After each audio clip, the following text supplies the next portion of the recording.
9월 11일 목요일 김유정의 톡톡 동해안입니다. 건설 현장 인명사고와 관련해 정부의 포스코 ENC에 대한 제재가 과도해서 지역 경제의 피해는 물론 기업 간 형평성에도 배치된다는 주장이 포항시 의회에서 제기됐습니다. 최근 이와 같은 내용으로 5분 자유 발언을 한 백강훈 시의원 만나보죠. 의원님 안녕하세요. 안녕하십니까. 백강훈 의원입니다. 네, 이번 시의회 임시회에서 포스코 ENC와 관련해서 5분 발언 하시게 된 이유부터 말씀해 주시죠. 예, 먼저 이렇게 이야기할 수 있는 기회를 주셔서 너무 감사드립니다. 지난 8월 6일에 이재명 대통령은 연속적으로 인명사고가 발생한 포스코 ENC에 대해서 매뉴얼 분수를 철저히 하고 예방 가능한 사고였는지 면밀히 조사하라고 지시를 했습니다. 네. 그리고 더 나아가서는요, 건설 면허 취소, 공물 입찰 금지 등 법률상 가능한 모든 제재 방안을 검토 보고하라고 했으며 징벌적 배상제 도입까지 언급했습니다. 네. 그러나 이거는 특정 기업만을 희생양으로 삼아 과도하게 몰아붙이는 불공정한 조치이고요. 음, 지역 경제와 시민들의 삶은 벼랑 끝으로 내모는 위험한 선택입니다. 본의원은 이러한 잘못된 현실을 바로잡고자 법의 원칙에 따른 공정하고 합리적인 정부 대책을 촉구하기 위해서 오분발언을 했고요. 네. 대통령 취임 100일째 오늘자로 100일째 들었습니다. 네. 가장 힘있고 입법, 사법, 행정을 다 망라해서 총괄하고 통제하고 장악한 대통령이 일개 회사를 상대로 이렇게 하는 부분들은 이런 전례가 없습니다.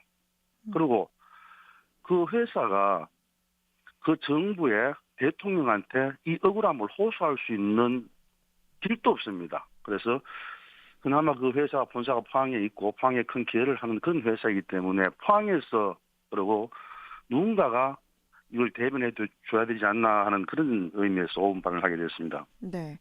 그러니까 뭐 건설 면허 취소라던가 징벌적 배상제 이런 것들 예, 포스코 예. ENC에 대한 정부 제재가 과도하다 이런 말씀이시잖아요. 과도를 떠나서요, 초헌법적입니다. 음, 건설 면허 취소는요, 그 권한이 어디 있냐면요, 영업소 소재지에 관할하는 자치단체장이 있습니다. 네. 중앙정부가 직접 개입하기는 상당히 어려운 제도입니다. 음, 그럼에도 불구하고 정부에서는요, 포스코 ENC의 건설 공사 현장 105 곳을 전수를 통해서 실질적으로 제재 방안을 도출하라고 했고 도출하겠다고 정부에서 했습니다. 네. 정부가 어떤 제재를 취하는지에 대한 부분들은 분명하게 정화 법과 기준이 있어야 되거든요. 네. 여기에는 어떤 법적 기준이 없다는 거죠. 음, 그럼에도 불구하고 우리 10대 건설사 중 가장 낮은 산업재율을 우리 포스코 ENC가 갖고 있습니다. 네. 이거는 국민이 납득할 수 없는 불합리한 처사이고 정부 스스로도 공정성과 정당성을 묻는 자충수라 아니할 수 없습니다. 그래서 정부는 지금이라도 이러한 조치의 법적 근거가 명확히 어디에 있는지 그런 소상한 내용을 좀 밝혀주시기를 부탁하는 바입니다. 네. 그리고 또 포스코 ENC에 대한 제재가 기업 간의 형평성에도 문제가 있다고 지적하셨죠? 예, 예. 아까 반복적으로 말씀드렸는데 기준이 명확해야 되고 제재를 음, 가했을 때 제재를 받는 입장에서는 내가 이런 잘못을 했기 때문에 이런 조치를 받는 거라고 수긍을 해야 되는데요. 네. 고동부 자료에 의하면 2020년부터 2024년까지 포스코 ENC의 산재 사망 수가 5명입니다. 네. 이거는 국내 10대 건설 가운데 가장 낮은 수치입니다. 네. 이거는 뭘 방증하냐면 지난 5년간 포스코 ENC가 산업재해 예방에서 누구보다 철저히 노력해 왔다라고 그렇게 평가를 하고 있습니다. 그런데도 불구하고 포스코 ENC보다 훨씬 많은 사망자가 발생한 타 건설사에 대해서는 아무런 보강도 저희가 내리지 않았거든요. 네.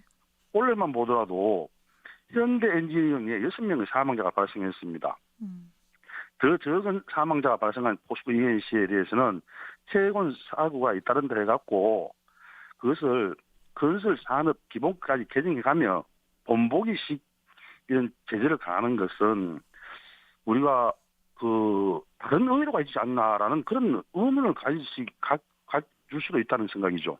네.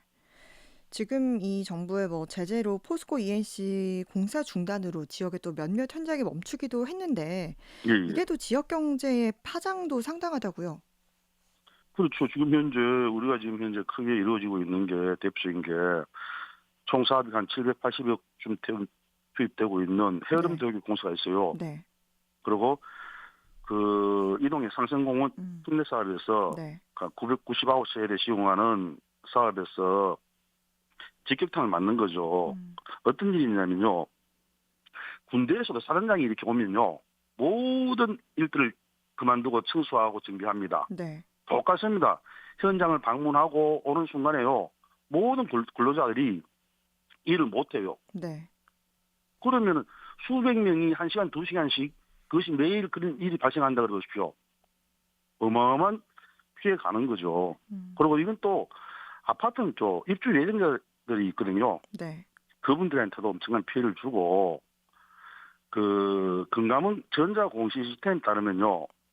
포스코 ENC가 연간 기준 상반기 누적 매출이 3조 8,600원에서 전년 동기 대비 5조 400억 원, 무려 27% 급감했고요. 음, 올 상반기에는 669원의 손실을 기록했습니다. 네, 그래서 지난해 같은 기간에 781억 원의 영업이익이 발생했는데 이제는 적자로 돌아선 거죠. 네, 그런 상황입니다. 네.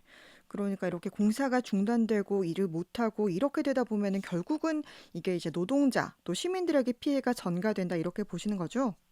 그렇죠. 지금 현재 그 포스코 ENC가 보유하고 있는 협력업체 네, 그 등록된 곳이 625곳입니다. 네, 협력업체만 네, 등록된 협력사만 2,100여 곳이고요. 음, 그리고 지난해에 협력업체에 지급한 금액이 5조 9,550억 원이에요. 네, 이런 기업을 국내의 100세 개 현장을 전면 중단하는 초유의 사태가 발생했고 영업 정지가 이게 실제로 이루어진다면요. 그 피해액은 10조가 넘는다는 언론 보도도 있어요. 이거는 기업에 미치는 게 아니고 수많은 하청 업체와 협력사의 도산 위기에 몰리게 할 수도 있습니다. 그리고 그 속에서 일하는 노동자들은 고용의 불안을 느끼고 그 피해는 고스란히 근로자와 그 가족에 전가될 수밖에 없습니다. 정부가 근로자 권리를 보호하겠다 해놓고 정작은 현장에 일하는 노동자의 삶과 생존을 짓밟는 자기 모순적 조치라고 아니할 수 없습니다. 네. 이재명 대통령은 이런 우려의 목소리에 대해서 산재 예방 단속이 건설 경기를 죽인다고 하는데 그럼 불법과 비인권적 조건에서 건설업 경기를 활성화하면 되는 거냐 이렇게 밝히기도 했는데 여기에 대해서는 어떻게 생각하시는지요? 안전에 대해서는요. 논의 강조해야 되죠. 돈을 벌러 갔다가 그 현장이 사람이 다치고 사망사고 발생한다면은 이만큼 안타까운 게 어디 있습니까? 그렇다 한들 예방을 하고 단속을 하자는 의미에서 그걸 뛰어넘어갖고 어떤 업체를 본보기 삼아서 그렇게 초법적으로 기업을 벼랑 끝으로 내몰면은 그 피해는 고스란히 시민과 국민에게 돌아간다는 겁니다. 더 나아가서 그거는 지방 소멸로 갈 수도 있고요. 네. 포항 소멸로 갈 수 있다는 거죠. 이 정부가 갖고 있는 지방 분권에 대한 정신과도 위배되는 부분들이고 정부는 지금이라도 명분이 제일 멈추고요. 포스코 ENC와 노동자 그리고 시민들이 절박한 목소리에 귀를 기울여야 하고요. 이것이 진정한 산재 예방이고 국민을 지키는 길이라 그렇게 생각합니다. 네. 뭐 어쨌든 이번 일로 이 건설 현장의 산재 사고에 대한 경각심은 확실히 높아졌을 것 같은데 예, 그럼 예. 의원님이 생각하시는 바람직한 개선 방향 어떻게 해야 예. 한다고 보십니까? 근데 이 징벌적 제재를 이건 어떤 특정 업체에 대한 부분들은 지양되어야 됩니다. 음, 제재하는 것이 명확한 기준과 형평성에 의해서 이루어져야지 어떤 특정한 기업에서 하는 것은 잘못됐다는 부분들이고 네. 더욱이 정부가 지금 추진하고 있는 노란봉투법 있지 않습니까? 네. 노란봉투법 취지가 근무 취지가 뭡니까? 여러 가지 그 감론 을박하고 있습니다만은 노란봉투법이 뭡니까? 근로자 보호 권리에 있고 역시 이것이 근로자에게 피해가 증가하지 않은 상황이어야 된다는 거고, 지금 이 노란봉투법에 대한 부분과 지금 행하고자 하는 일들은요,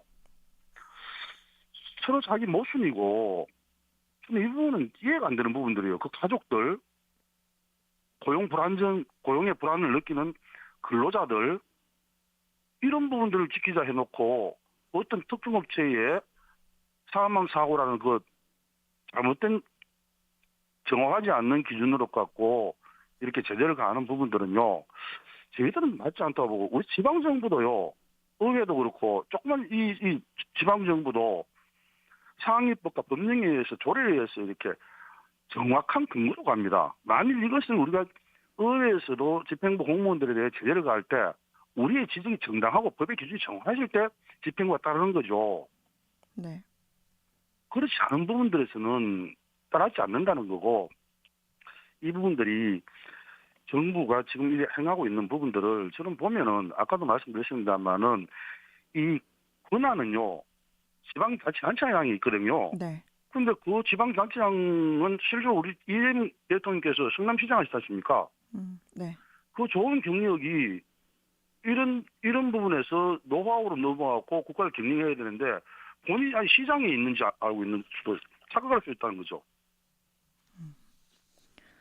지금 이 사안에 대해서 지금 뭐 우리 정부가 자기 모순적인 정책을 집행하고 있다 이렇게 지적을 예, 해주셨는데 예.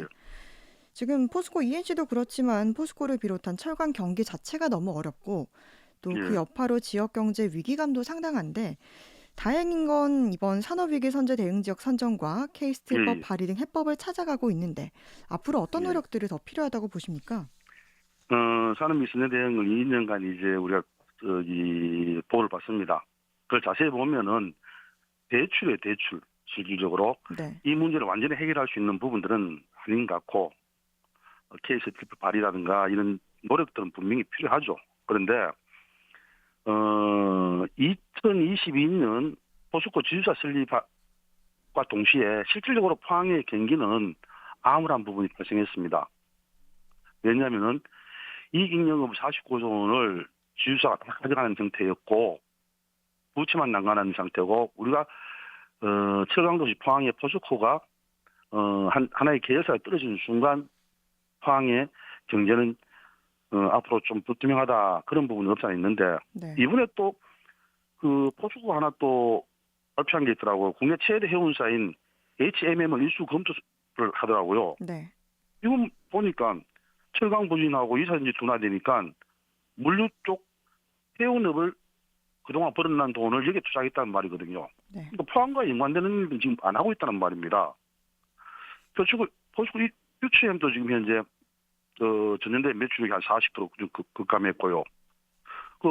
지금 미국 관세가 50% 지금 적용되고 있고, 어느 하나 좋은 여건이 아닌데, 굳이 우리 포항을 이렇게 본사를 두고 있는 기업을 지정해서 이렇게 하는 부분들은, 지방 분권 시대에 옳지 않다. 지방이 살아야 도시가 사는데, 지금 현재 이러한 제재는 저희들은 단호히 처리하고, 생생할 수 있는 방향을 국가에서 정부에서 내놔야 된다, 그렇게 보고 있고요. 네. 지금 우리 아까 말씀드린 단기적 재정 지원만으로는 근본적으로 해결할 수 없습니다.